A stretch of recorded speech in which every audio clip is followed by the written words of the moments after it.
Waduh, kereta, gue bilang. Bro, kereta, gue bilang. Nih, gue nggak tahu bro, gue mesti gimana. Gue nggak tahu nih mesti gimana nih.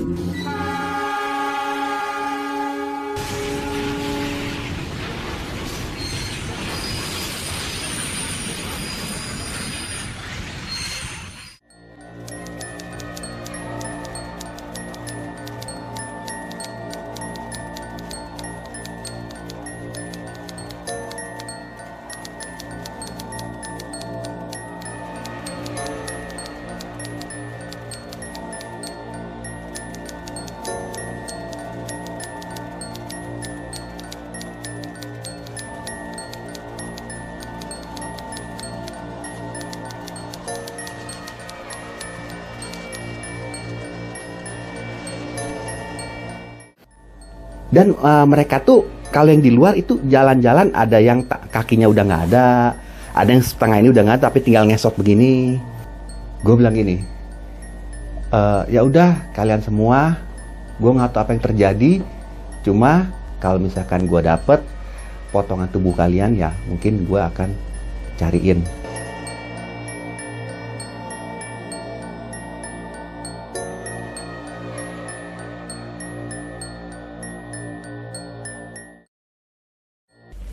Halo, assalamualaikum, sobat-sobat jelajah malam.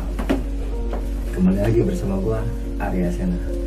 Tentunya kawan-kawan udah gak sabar ya dengar cerita dari Bang Roland yang juga masih berhubungan dengan dunia-dunia tak kasat mata.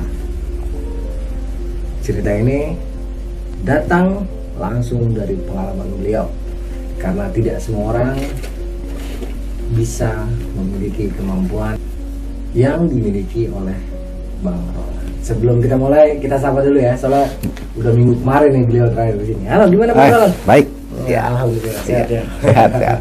Ini gimana Bang Roland? Ini dengar-dengar Bang Roland ini mau menceritakan soal tragedi yang juga nggak kalah dahsyatnya nih. Betul. Sekitar tahun 86. Betul. Bintaro bukan? Iya. Oke kawan-kawan, sekarang ikuti kisah lengkapnya dan tenggelamlah bersama kisah. Silahkan Bang Roland. Ya. Oke, jadi saya pun awalnya nggak pernah tahu ya kejadian-kejadian itu, sama kayak waktu Tampo Mas. Ini juga saya terus terang nggak tahu kejadiannya, karena mungkin waktu kejadian itu saya masih, kalau 86 saya umur 6 tahun, jadi saya nggak tahu gitu. Nah, kejadian itu di era tahun mendekati tahun 2002. Nah, jadi saya waktu itu kerja di daerah Kebon Siri. Pas pulang malam dengan teman saya, dia bilang, main ke rumah gue yuk, gitu. Ya namanya masih muda ya waktu itu, istri sih udah ada, cuma karena belum ada anak, jadi anggap masih muda. Gitu. Yaudah, gue ada dry gin segala macem, oke deh. Nah, akhirnya kita jalan. Dia memang rumahnya di Bintaro sektor 9. Nah akhirnya pas sudah dekat palang kereta itu, kalau kereta mau lewat kan dia pasti ketutup ya. Iya betul.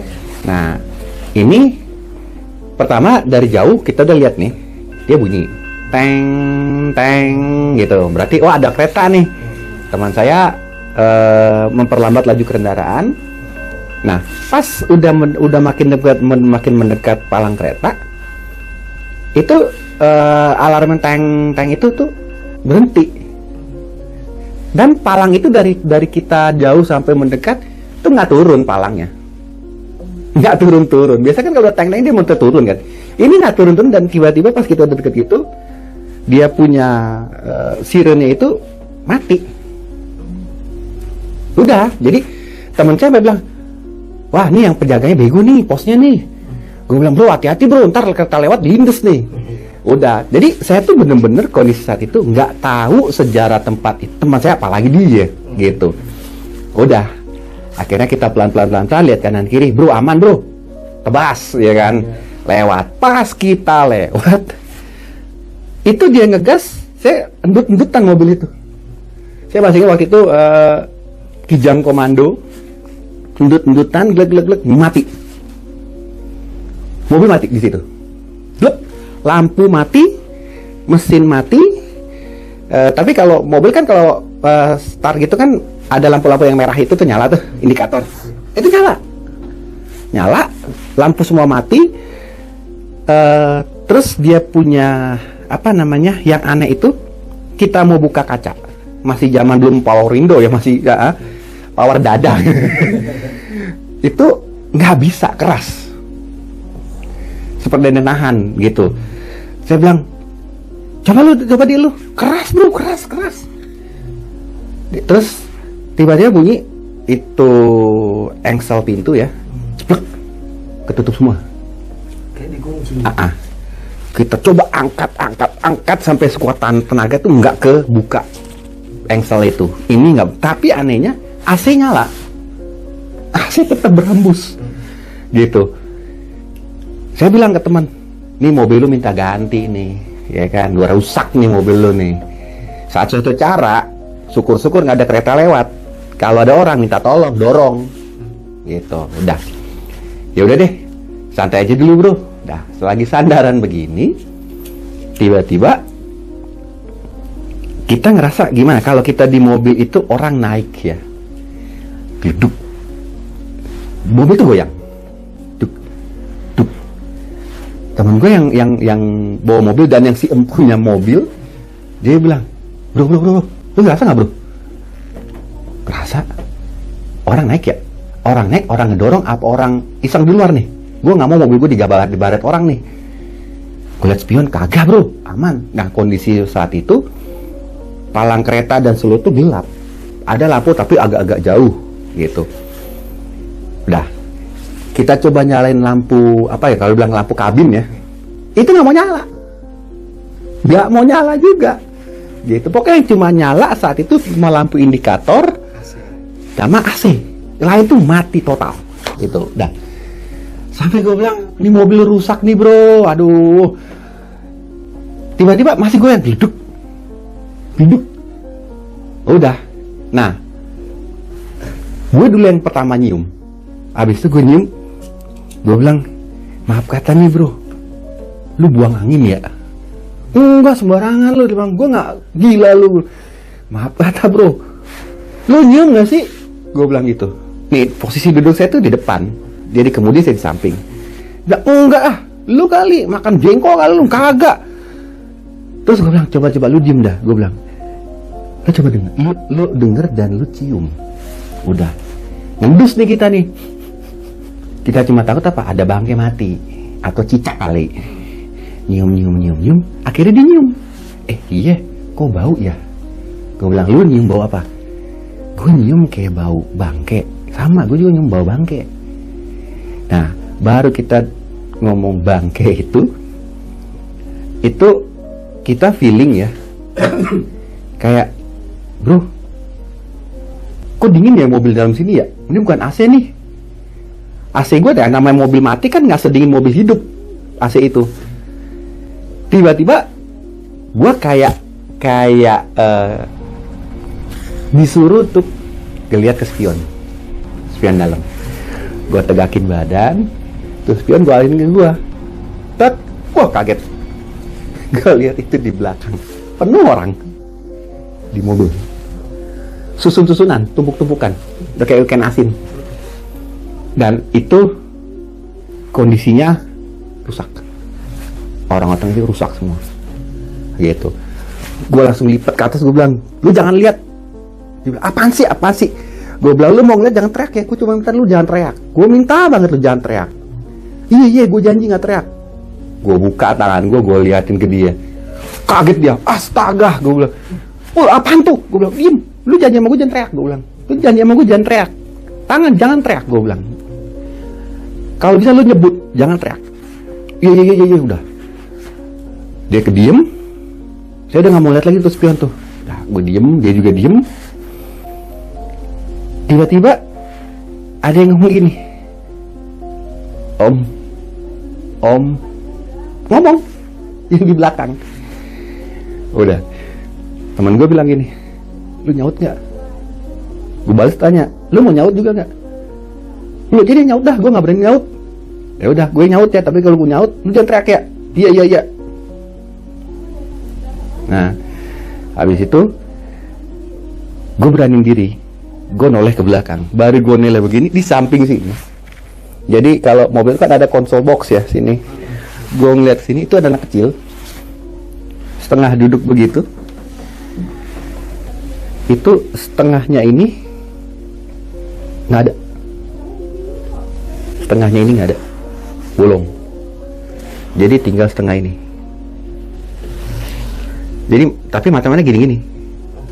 Ini udah nggak ada. Ya, itu darah semua. Itu darah semua. Hidungnya juga darah, dan darah yang gue lihat itu bukan darah segar ya, darah mati. Jadi darahnya udah hitam gitu. Dan pas gue ngeliat ke arah dia, anak itu senyum.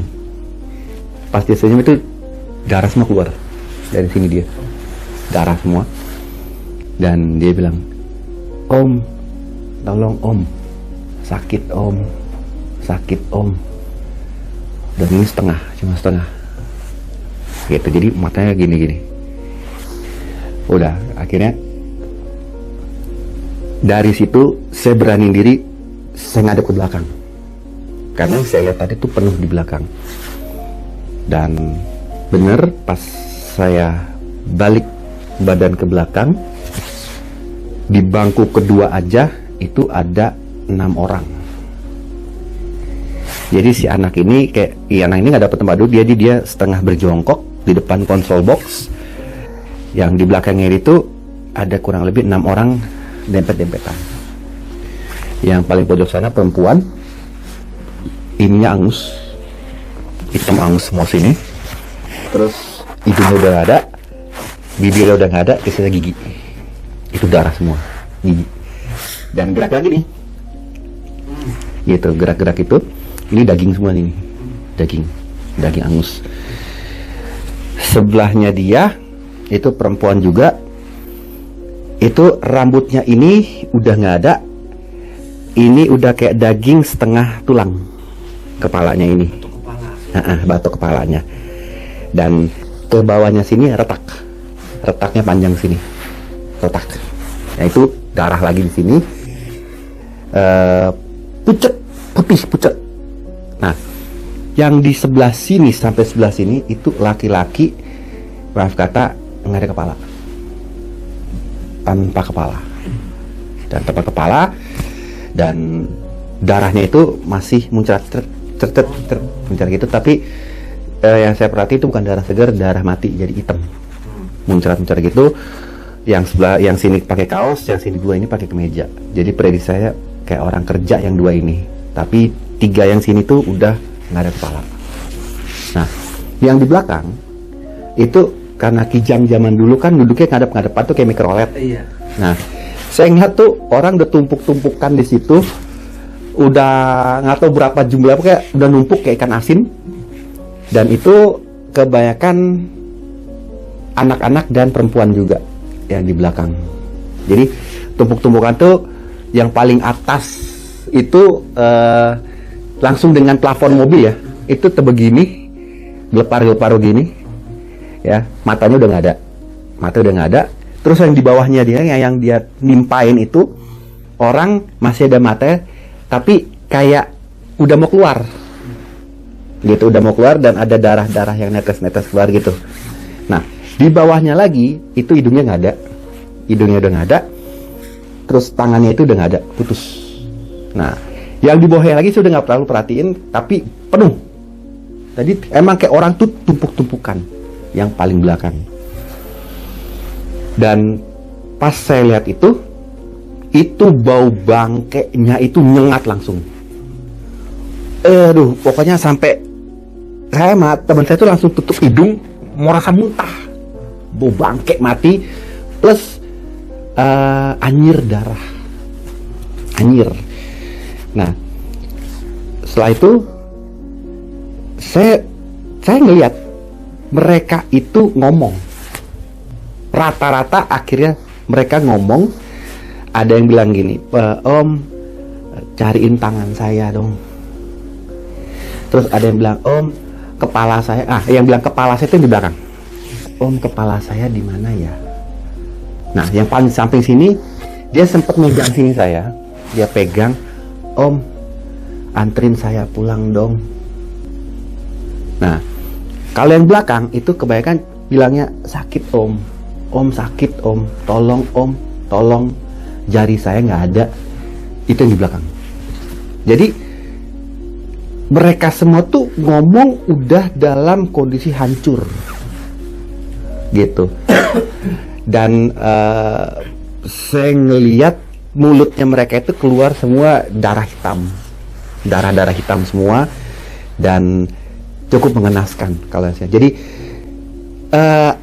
saat itu saya kaget, shock, tapi sedih gitu loh.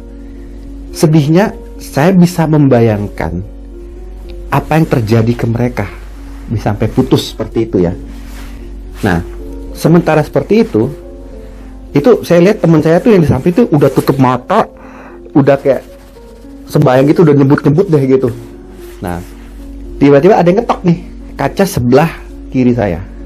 Tok tok tok. Pas saya balik, itu orang tinggal separuh sini kepalanya.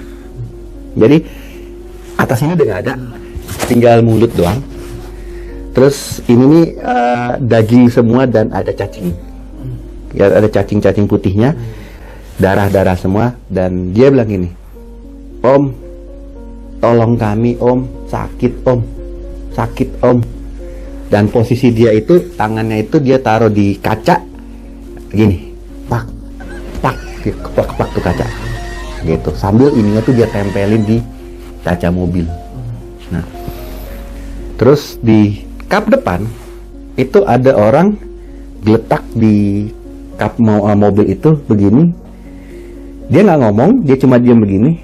Tapi kepala itu kan ngadep ke kita gini, ininya bolong, kosong, belum kosong. Saya ngeliat tuh sampai istilahnya kayak kita lihat tulang di bor itu bolong semua, dan ada cacing-cacing keluar gitu, bolong. Nah, di wiper itu ada sepasang sepotong tangan, mungkin sepasang apa kayak dia megang itu wiper. Dia pegang yang ini wipernya, tapi cuma tangan sepotong tangan, dan itu tangannya udah hitam, udah kayak membusuk, tuh goyang. Nah, sementara saya lihat itu, tiba-tiba teman saya dia bilang gini, bro, lu ngeliat nggak yang pada datang? Ternyata teman saya ngelihat sebelah sana. Jadi saya ngeliat belakang sama sebelah sini sama depan. Dia ternyata saat dia tutup mata, dia ngeliat ngintip sebelah sono. Itu kereta. Datang kereta. Lampu terang. Nah, saya ngeliat tuh. Waduh, kereta, gue bilang. Bro, kereta, gue bilang. Nih, gue nggak tahu bro, gue mesti gimana. Gue nggak tahu nih mesti gimana nih. Udah. Gue bilang, waduh mati kita nih, kereta nih. Tapi di saat dia dan gue udah panik, emang kereta yang kita lihat tuh, sorot kereta. Bahkan ada peluit dari kereta. Ini mereka nih nggak keluar dari situ, tetap di situ, tetap. Bahkan yang gue lihat dari kaca-kaca mobil itu, mereka makin banyak di situ. Dan mereka tuh kalau yang di luar itu jalan-jalan, ada yang kakinya udah nggak ada yang setengah ini udah nggak, tapi tinggal ngesot begini. Dan mereka itu mengarahnya kita semua, kayak kita tuh mau dikerubutin. Nah, itu kereta dari jauh kita lihat makin deket. Dan saya masih hafal sih BB depannya itu. Pas dia makin deket, tiba-tiba itu kereta berhenti. Kalau prediksi saya 100 meter dari mobil. Dia berhenti, dia peluit 2 kali. Tap, tapi itu panjang. Tap, udah. Waduh, gue bilang, gue positif tinggi apa? Ini kereta beneran istilah gitu. Gue tertolong. Tapi di saat gue berpikir seperti itu, ini orang kok nggak keluar semua gitu loh. malah makin banyak, makin mendekat, dan pinggirnya tuh udah penuh dengan mereka semua. Tiba-tiba itu kereta, gue ngeliat sendiri ya, dari arah berlawanan kita datang lagi kereta. Jadi yang ini udah berhenti nih, dari arah berlawanan sebelah kiri gue itu datang, tapi dia agak kenceng, duk gitu, tet gitu. Waduh, gue bilang mati nih ringsek di tengah nih. Gue bilang, gue udah gak mikirin yang ini semua, gue yang mikirin apa? Mati nih kereta nih. Nah, sini kereta udah berhenti. Nah, sementara dia makin kenceng, gue sama temen gue udah teriak-teriak dong, karena udah gak bisa kebuka dalam mobil itu. Nah, makin deket yang sebelah kiri gue, itu nyata banget tuh kereta ngelewatin kita, seret, dia hajar nih keretanya, jeder. Dia hajar tuh kereta. Begitu hajar, kita lihat sendiri. Jadi kayak kita di sini tuh dilewatin, seret, jeder, dia hajar kereta sana. Itu kita lihat banget, itu dari lokomotif itu terlempar, dia masuk terus ke dalam kereta yang satu, itu kayak itu gerbong itu sampai ada yang ngangkat, ada yang rubuh, ada yang kayak kebelah gitu, dadar. Dan situ gue lihat banget itu ada kayak orang telempar, teriak-teriak minta tolong. Kurang lebih ada kali 10 menit dia hajar terus tuh kereta. Nah, pas dia berhenti kereta itu, di situ gue ngeliat nyata itu orang jatuh dari kereta. Itu ada yang tinggal kepala, sepotong tangan jatuh. Terus ada orang tolong. Itu ada yang tinggal ya separuh lah orangnya. Ujung, tengah, atas ada yang nyangkut. Jadi kita tuh kayak mobil itu masuk ke dalam kereta. Nah, yang di bagian gerbong yang masuk di dalam mobil kita itu kita ngeliat itu ada ibu-ibu, kepalanya ini itu kehantem kayak besi kereta. Pecah di sini, tapi masih hidup. Dia masih pegang bayi. Nah, terus ada anak kecil yang kepotong sini ya. Itu teriak mama, lari-larian, tinggal kerayap. Nah, itu semua yang di gerbong yang kita lihat di dalam mobil itu. Di saat itu, gue mikir gini, ada apa nih di sini sebetulnya? Gitu, karena posisinya itu gue sama temen gue nggak bisa lari, stuck di situ begitu. Nah, ada kira-kira 5 menitan ya kita kayak di dalam gerbong itu, dan yang di belakang orang-orang yang di dalam mobil itu, salah satu ada yang nyebut gini, itulah kita om, tolong kita om, tolong om, sakit om, itu kita om. Itu nyebut semua gitu. Akhirnya dalam kondisi seperti itu, saya bilang ke temen, dia tuh masih terperangah gini, sama kayak dia tuh ngeliat live show juga, apa gini-gini. Gue korek teman gue bilang, kita sembahyang yuk. Tapi mata saya masih ke arah gini. Kita sembahyang ya, kita doain mereka. Ayo. Tapi pokoknya kita tuh ngomong, gua sama dia tuh mata ke arah gerbong dalam itu. Nah, akhirnya gue bilang gini, ya udah kalian semua, gue nggak tahu apa yang terjadi, cuma gue minta maaf kalau kalian bisa ngerasain kayak gini. Gua janji nanti gue akan coba cari tahu ada apa ini. Kalau misalkan gue dapet potongan tubuh kalian, ya mungkin gue akan cariin. Yang pasti gue akan cari tahu kenapa gitu. Nah, setelah itu yang lokomotif yang di dalam yang kita ada di dalam mobil itu gue ngeliat dia kayak balik arah, kayak ditarik, nah, narik sampailah kepada istilah lokomotif yang nabrak dong. Pas masuk tuh lokomotif nabrak, itu gue liat itu orang semua udah gepeng, udah hancur, ringsek, udah nggak ada karuan semua. Itu lokomotif yang hancur, gepeng, ringsek, itu lewatin. Nah, dia makin ke sana, yang udah hancur juga itu dia kayak keseret ke sana, kayak balik arah, hilang di gelap. Udah, pas hilang di gelap, yang mereka semua di dalam ini mereka masih ada. Terus gua merem, gua bilang temen, lu merem, tutup mata. Udah, tutup mata. Gue bilang ke mereka, tolong, gue udah tahu kejadian kalian ternyata di kereta, tapi nanti seperti yang tadi gue bilang, gue akan coba cari tahu lebih lanjut ada apa yang terjadi, dan kalau memang gue bisa temuin anggota tubuh kalian, gue akan kembaliin. Tapi yang pasti gue akan cari tahu. Tolong jangan ganggu, tolong. Nah, gue liat temen gue ngintip temen gue itu udah begini, maaf kan, udah sampai kencing di celana. Saking ketakutannya dia bilang, iya, tolong dong, tolong keluar dari mobil, tolong kita mau pulang, maaf, tolong.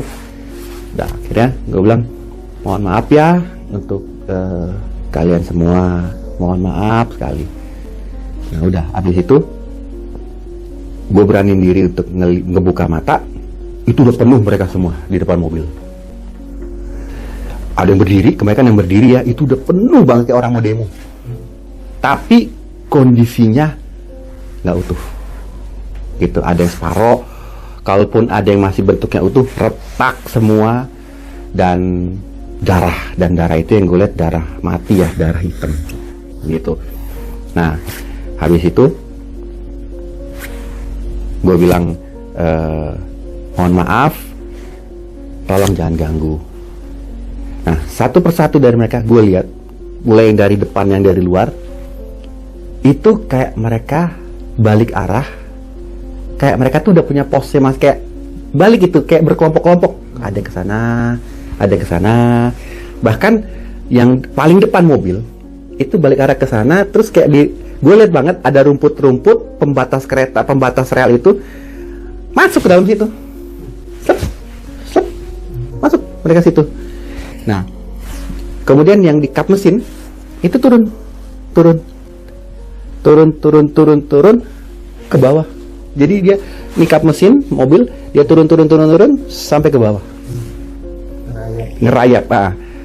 Terus sepotong tangan yang ada, dia ada 2 potong tangan itu, dia lepas wiper, dia juga ke bawah sampai ke bawah. Yang di kaca sama, gue lihat dia ke bawah. Jadi bukan ke arah sana, dia ke bawah sampai nggak kelihatan. Samping sebelah sana begitu. Nah, yang di mobil, gue lihat di spion, mulai dari belakang 1 nggak ada, 2 nggak ada, 3 habis, mulai dari sini. Nah, yang di sini itu ada 1 yang ibu-ibu sebelah sana, dia cuma bilang, om sakit om, tolong om. Bilang, iya bu, ya saya tahu, iya. Akhirnya dia duluan hilang, yang bagian tengah, baru diikutin yang samping-sampingnya, sampai yang 3 sosok belakang pas gue itu yang nggak ada kepalanya, itu gue lihat hilang, dan anak kecil berbarengan dari itu udah nggak ada. Nah, tapi baunya masih ada, bau bangke, bau darah anyir tuh masih ada. Nah, setelah itu gue mikir dong, ini kok bau bangkenya masih ada, kondisi mobil belum hidup. Nah, tiba-tiba di kaca depan itu kayak embun, terus gue ngelihat konyong-konyong tuh kayak ada wajah orang, ya, wajah orang tapi pria, dia senyum, tapi wajahnya kali ini utuh gitu loh, jadi bukan hancur kayak tadi, utuh, dia senyum. Gue nggak ngerti sampai saat ini kenapa ada itu senyum. Pas dia senyum, dia hilang berbarengan dengan embun, hilang gitu. Barengan saat itu juga bau bangke, busuk dan anyir hilang semua. Nah, setelah hilang, kurang lebih 5 detik setelah hilang, itu mobil tanpa di start dia nyala, lampu nyala semua. Langsung kita buka kaca, langsung bisa dibuka. Terus pengunci pintu langsung kita buka, bisa kebuka.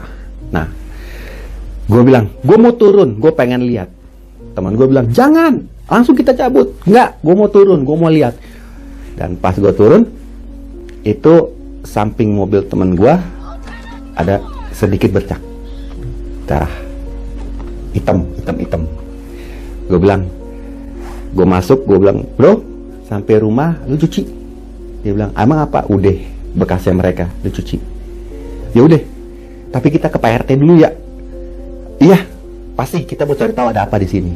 Dah, mobil jalan, kita ke rumah Pak RT malam itu, dan gue lihat jam waktu itu udah kurang lebih jam 2:30 pagi. Nyampe di rumah Pak RT, nah kebetulan Pak RT-nya lagi di depan, mungkin lagi nongkrong. Karena gue nanya sama ibu, oh itu rumah Pak RT sebelah situ. Ada ibu bilang, Pak RT masih bangun kok. Nah, ketemu Pak RT, kita cerita singkat, dan Pak RT bilang, kamu tadi berhentinya di mana? Pas palang kereta Pondok Betung, Pak. Nah, saya akhirnya tahu dari Pak RT, ini Pondok Betung, 200 meter ke sana, tikungan es, itu kejadiannya, Mas. Tabrakan adu bantengnya itu di situ. Sampai dia bilang, Mas lihat kereta? Iya, hancur, Pak. Iya benar, hancur. Gitu. Dan untungnya Mas masih, istilahnya dia bilang tuh lolos ya. Kalau orang lain pernah dibawa sama mereka, hilang, nggak ketemu sampai sekarang. Ada. Gitu. Untungnya Mas masih selamat, masih bisa keluar. Jadi kalau apa ya, Mas nggak usah pikirin lagi. Ntar kalau yang satu ini dia tunjuk saya, kalau Mas ini mau pulang, nanti jangan lewat situ lagi. Dan hindari lewat kalau tengah malam, Mas. Gitu. Sampai dia bilang, Mas waktu lewat situ tadi nggak ngomong jorok, enggak Pak, nggak ngelamun jorok, enggak. Iya, pokoknya jangan lewat situ lagi. Gitu. Dan saya ingat waktu itu udah 2:30. Akhirnya saya nggak terus ke rumah teman saya langsung putuskan gue naik taksi deh, tapi muter. Pokoknya gue nggak mau lewat situ lagi. Dan semenjak hari itu gue nggak pernah main ke tempat teman gue lagi, nggak mau nginjek daerah situ lagi. Sampai gue resign di perusahaan itu, gue nggak tahu teman gue masih ada apa nggak, apa dia dijual rumahnya, gue nggak tahu deh. Sampai sekarang gue udah nggak mau lagi ke daerah situ. Luar biasa. Gila ya, sobat-sobat ya. Inilah yang disebut dengan kita memasuki residu energi, di mana energi hidup berbenturan dengan energi masa lalu. Energi yang sangat kuat, Bang ya. Ya, betul. Ini energinya kuat banget, Bang. Sampai tadi hadir ya. Iya. Salah seorang di antara korban ya, ada ya di situ tadi sebentar. Ada Anak kecil? Iya. Ya pokoknya dia mungkin anak kecil, kelihatannya kayak gitu. Tadi dia di situ sebentar duduk. Jadi selain Bang Roland, kita juga kedatangan tamu dari lokasi ya. Iya. Karena memang energi yang tertinggal di situ penderitaan sekali, Bang. Sangat. Dan itu kuat sekali. Sangat. Jadi ketika seseorang berbenturan dengan residu energi yang penuh dengan penderitaan itu, maka orang-orang tersebut akan masuk ke dimensi itu. Betul-betul kayak tadi, Bang. Kayak Iya. lihat film. Iya. Jadi bukan lagi mata batin, tapi mata kasar. Iya. Karena menyatu tuh batin sama kasarnya. Karena yang namanya residu energi kuat penderitaan itu seperti itu, Bang. Luar biasa nih teman-teman. Ini kasus langka. Iya. Langka. 10.000 paling satu yang alami. Iya. Mungkin lebih. Iya. Nah, tapi di antara ini saya boleh nanya nggak nih, Bang? Boleh. Kan tadi seperti disebutkan abang tuh berusaha untuk mencari lah ya. Sempet nggak sih abang penuhin nggak tuh janji itu, sekedar datang ke lokasi untuk mencari atau mendoakan setelah kejadian itu, sempet nggak, Bang? Enggak ya. Oh, tetapi ada nggak, Bang, setelah kejadian itu? Ini kan saya ngerasakan ini residu energinya luar biasa kuat ini.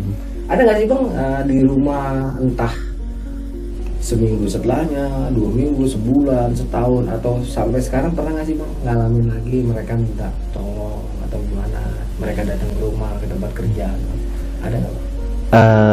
Kalau yang ikut ke rumah enggak sih. Enggak.